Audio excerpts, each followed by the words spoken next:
Assalamualaikum warahmatullahi wabarakatuh.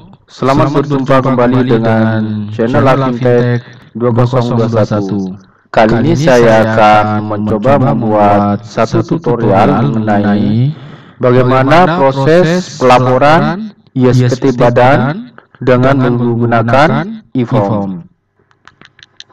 Dalam tutorial ini dikhususkan untuk wajib pajak badan yang melakukan pembukuan atau omset lebih besar dari 4,8 miliar.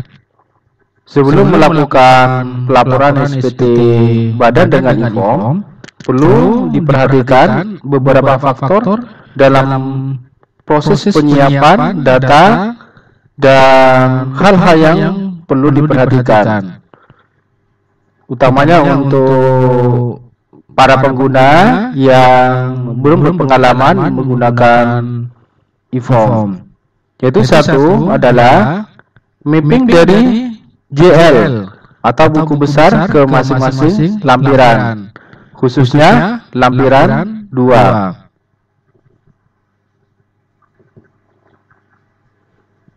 Nah, ini yang lampiran 2 ini sudah mapping dengan TB, dan penjelasan atau yang deskripsi yang di sebelah kiri ini sesuai dengan yang ada di lampiran nomor 2, pembelian bahan barang dagangan, dan ini tidak boleh dirubah-rubah. Jadi ini adalah standar baku dari e-form di DJP online atau di form di 1771. Jadi ini standar di seluruh Indonesia. Jadi rekening kita, akun di TB itu harus menyesuaikan dengan item-item yang ada di lampiran 2. Ini harus menyesuaikan. Terus apa aja item-itemnya? Ya kita harus sesuaikan. Karena gunanya mapping di sini adalah pada saat kita ada audit pajak atau manajemen nanya itu dari mana? Ya kita bisa menjawab dengan membuka mapping yang telah kita buat. Dan juga untuk biaya sehubungan dengan jasa ini perlu juga diperhatikan agar di saat ada audit itu enak dan cepat mencarinya. Jadi sebaiknya kalau mau awal tahun itu di grouping atau dibuat tersendiri akunnya, mana saja akun yang untuk jasa. Nah, itu dibuat tersendiri. Ada 2, itu mana yang untuk admin dan HPP atau harga pokok atau pos. Jadi dibuat sedemikian rupa sehingga pada saat ada akan membuat SPT itu akan mudah. Nanti biasanya kalau yang ada hubungannya dengan jasa di sini ini akan di-challenge sama pemeriksa kalau ada pemeriksaan pajak. Kemudian yang plus juga saya jelaskan di sini adalah biaya penyusutan dan amortisasi. Nah, di sini saya contohkan ada angkanya.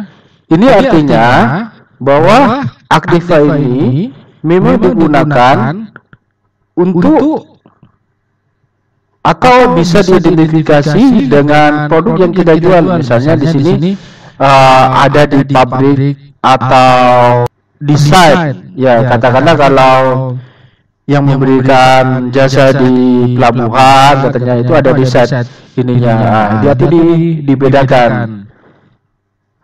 Ini kalau ada, tapi kalau tidak ada ya cukup di sini aja. Ini tergantung kebijakan perusahaan mana yang akan digunakan.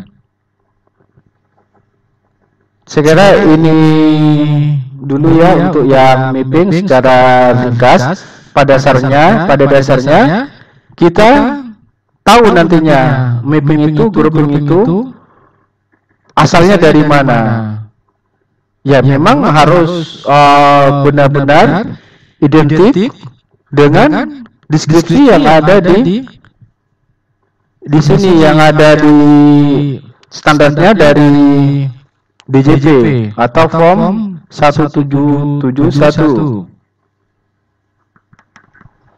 Kemudian yang perlu diperhatikan mengenai faktor kedua adalah download e-form PDF beserta panduannya, petunjuk pengisian CSV dari laman DJP online.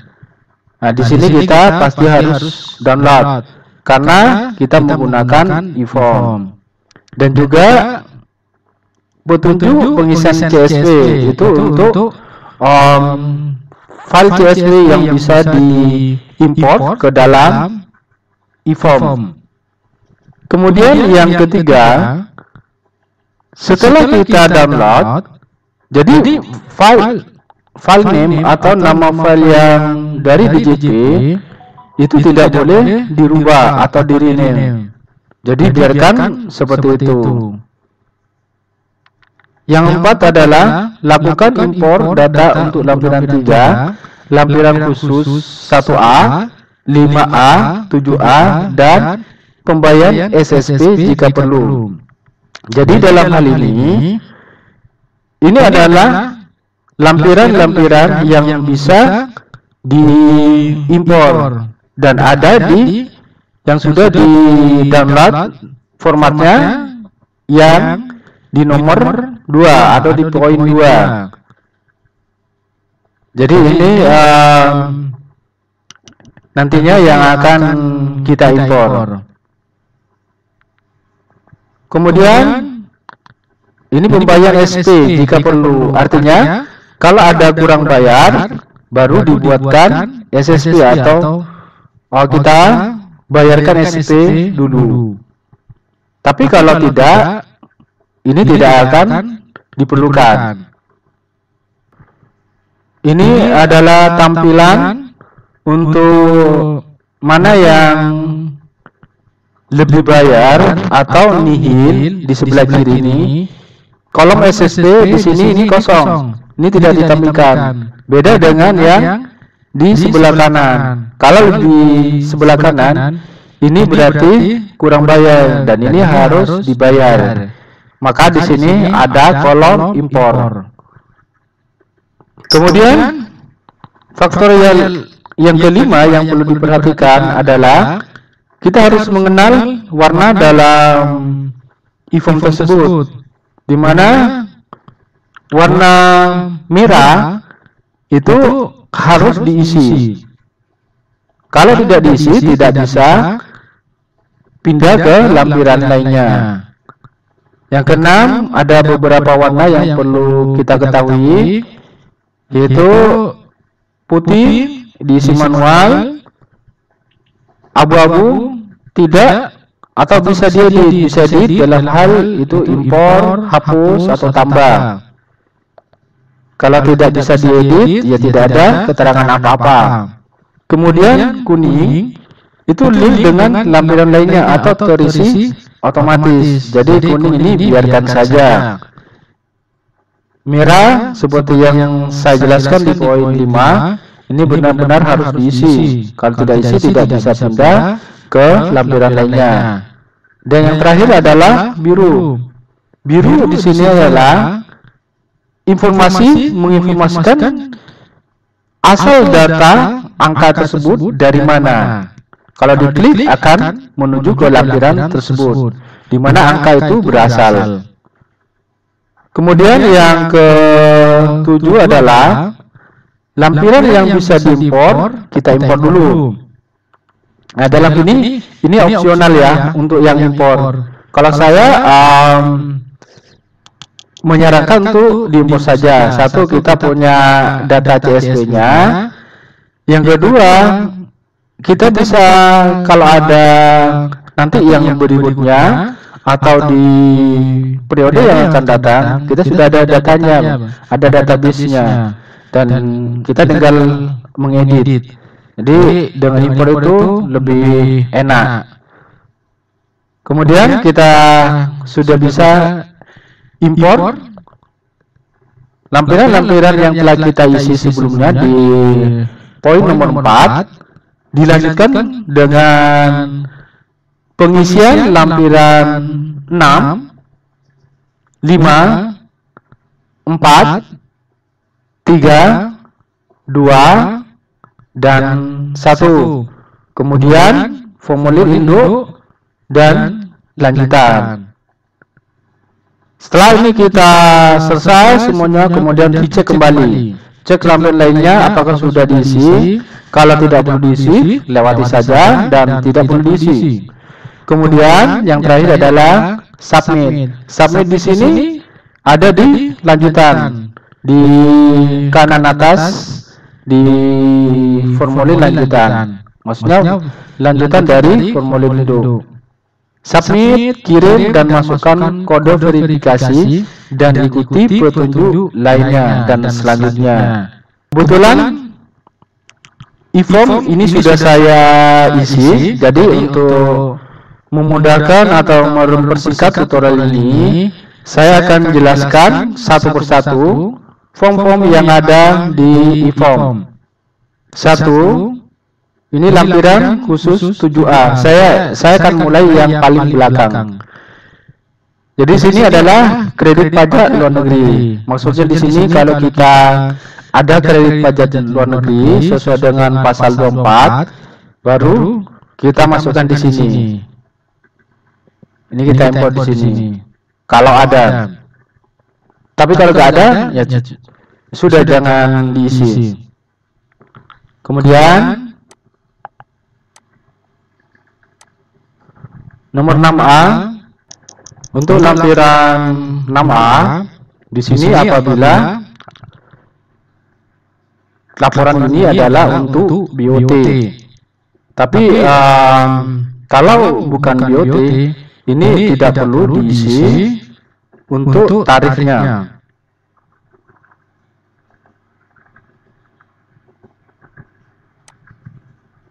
Dan untuk PPh pasal 24 ayat A, maksudnya PPh pasal 26 ayat 4 ini tidak perlu diisi, biarkan aja seperti ini.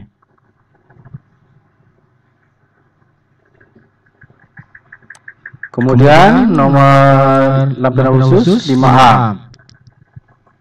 Lampiran khusus 5A itu adalah jumlah cabang yang ada. Ini ada berapa kita masukkan, sudah cukup jelas. Di sini merupakan formulir yang bisa diimpor.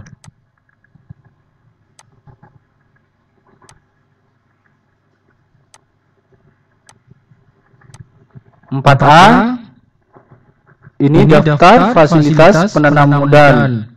Kalau kita mendapatkan fasilitas penanam modal, nah itu dari BKTM itu kita masukkan di sini atau informasikan. Jadi kalau tidak ada, kosongkan aja. Selanjutnya adalah lampiran khusus 3A2. Dalam hal kita di sini ada khusus untuk yang mendapatkan atau ada transaksi dengan penduduk negara tax haven country. Maksudnya tax haven country di sini atau istilah Indonesia adalah suaka pajak. Itu negara yang menawarkan pajak rendah bahkan tanpa pemungutan pajak kepada perusahaan atau institusi. Ini kita masukkan di sini. Kalau nggak ada, dikosongkan aja. Kemudian lampiran khusus 3A1. Nah ini kita harus isi karena kita ada tipidoknya, ada transaksi tipidok. Kita harus isi sampai selesai di sini sesuai dengan keadaan di perusahaan kita. Lampiran khusus 3A, transaksi pernyataan transaksi dengan pihak yang memiliki hubungan istimewa. Jadi di sini hubungan istimewa di sini apabila ada pemegang saham, anak-anak perusahaannya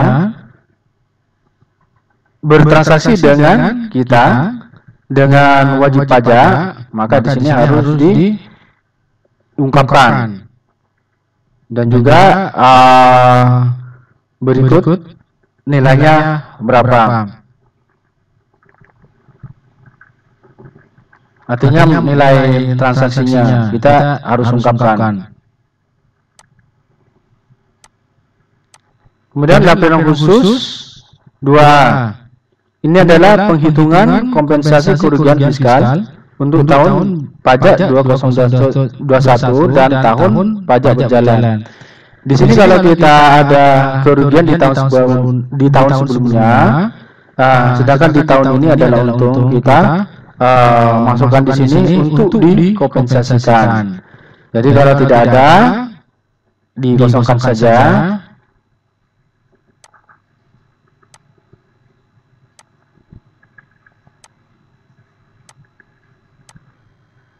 Kemudian lampiran khusus 1A ini adalah aktiva tetap yang kita punya. Ini contohnya saya ambil dari data DJJ langsung biar mempermudah. Jadi ini adalah data dari DJJ atau aktiva tetap kita yang kita punyai. Di sini juga merupakan salah satu formulir yang bisa diimpor atau yang sudah ada CSV-nya format dari DJJ.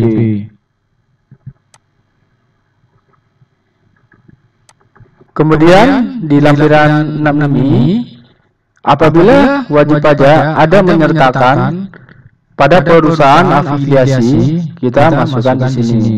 Katakanlah perusahaan ini ada pernyataan di perusahaan lain yang masih dalam satu afiliasi, kita cantumkan. Biasanya ini jarang, tapi ada juga. Ya, kita kosongkan aja kalau tidak ada. Kemudian lampiran ke-5 yaitu daftar pemegang saham, pemilik modal dan jumlah dividen yang dibagikan. Ini kita isi di bagian A. Kalau tidak ada dividen, tidak perlu. Ini adalah berapa saham yang kita masing-masing shareholder punyai. Ini dimasukkan di sini. Kemudian daftar susunan pengurus dan komisaris, direktur, komisaris kita isi di sini.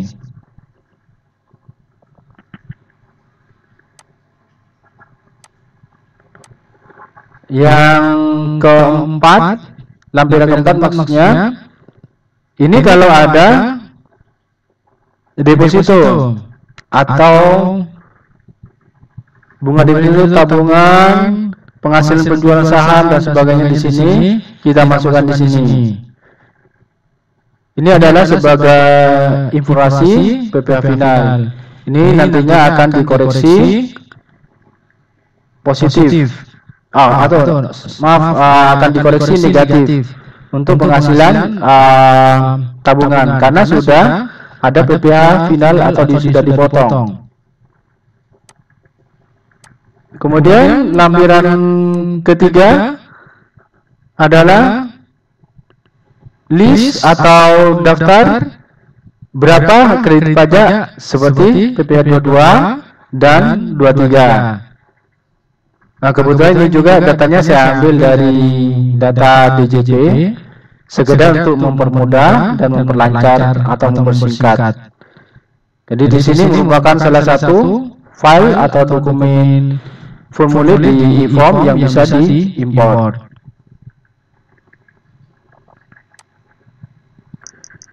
Ini adalah lampiran 2. Lampiran 2 di sini ini berasal dari yang kami mapping di Excel untuk memudahkan dalam hal penggolongan data atau pada saat pencarian data tersebut itu dari mana kita akan mudah nanti, bukan angka-angka asal yang penting nanti sama, bukan begitu. Nanti akan kesulitan sendiri pada akhirnya pada saat pemeriksa pajak akan menanyakan hal ini.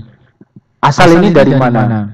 Jadi ini lampiran 2 nanti akan link ke otomatis dengan lampiran 1 dan induk juga. Kita buka sekarang lampiran 1. Nah, ini sudah ada periode usaha, kita manual, isi dengan manual. Penghasil dari luar usaha, ini juga kita isi. Artinya kalau penghasilan dari luar usaha itu penghasilan yang bukan dari usaha dari usaha utama wajib pajak. Misalnya ini penjualan aktif tetap yang sebelumnya bukan untuk diperjualbelikan, karena ada sesuatu dan lain hal maka dijual. Kemudian yang termasuk kategori penghasilan dari luar usaha itu adalah karena adanya gain dari selisih kurs.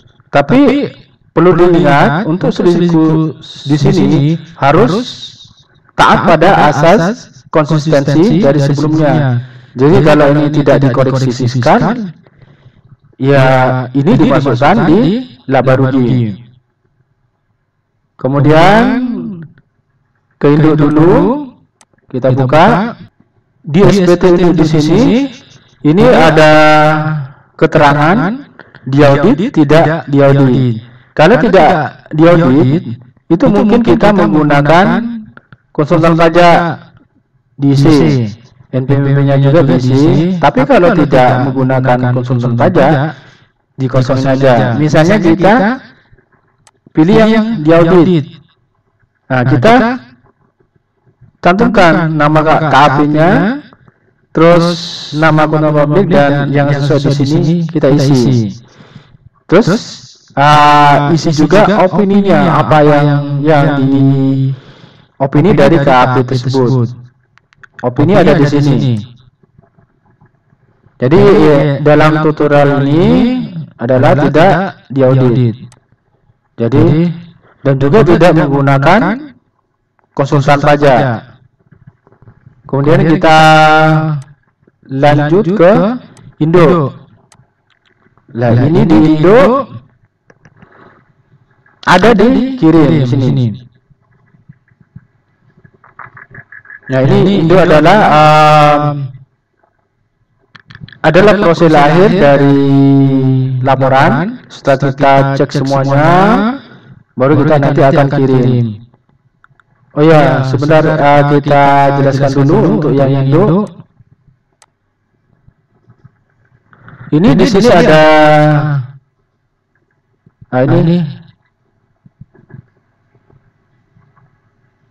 rinciannya sampai ke bawah.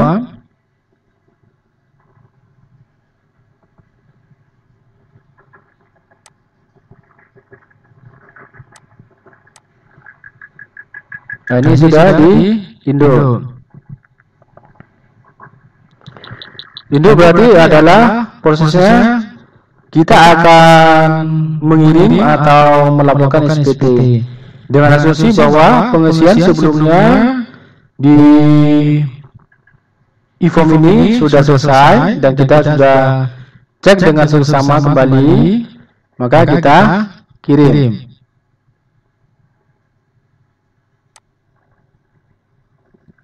Nah, ini adalah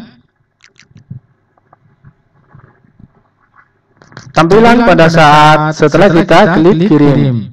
Di sini ada nilai kurang bayar dari dalam hal untuk laporan keuangan fiskal tahun 2021 itu ada nilai kurang bayar dan kita harus bayar dulu dengan SSP dengan sebelumnya menggunakan e-billing. Jadi di sini yang harus diisi adalah cukup yang merah saja. Ini kita harus isi. Ini adalah laporan keuangan. Laporan keuangan yang unaudited karena tadi kita sudah memilih non-audit. Jadi ini kita ubah di sini dan juga SSP-nya di sini kita bayar dan setelah bayar kita masukkan di sini. Kemudian yang untuk yang lainnya di sini ini nggak perlu.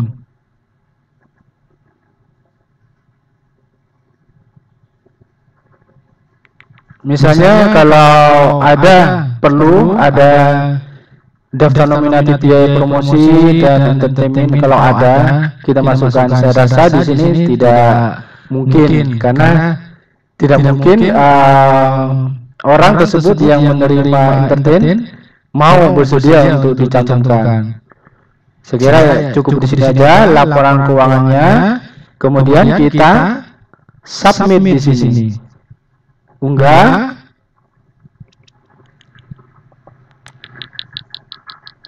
Nah, di sini misalnya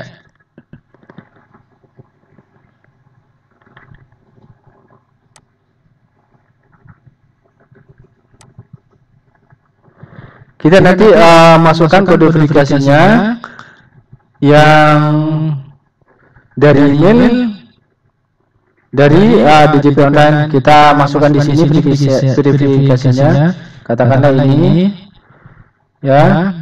Kemudian kita submit. Karena ini hanya tutorial, nanti untuk yang selanjutnya bisa dilakukan sendiri dan sekiranya untuk selanjutnya itu akan mudah. Saya kira ini saja yang perlu saya sampaikan dalam hal bagaimana proses pelaporan SPT badan dengan menggunakan e-form. Semoga tutorial ini bermanfaat bagi pemirsa pajak. Kurang lebihnya saya mohon maaf yang sebesar-besarnya. Wassalamualaikum warahmatullahi wabarakatuh. Sampai berjumpa kembali dengan video-video atau tutorial kami selanjutnya.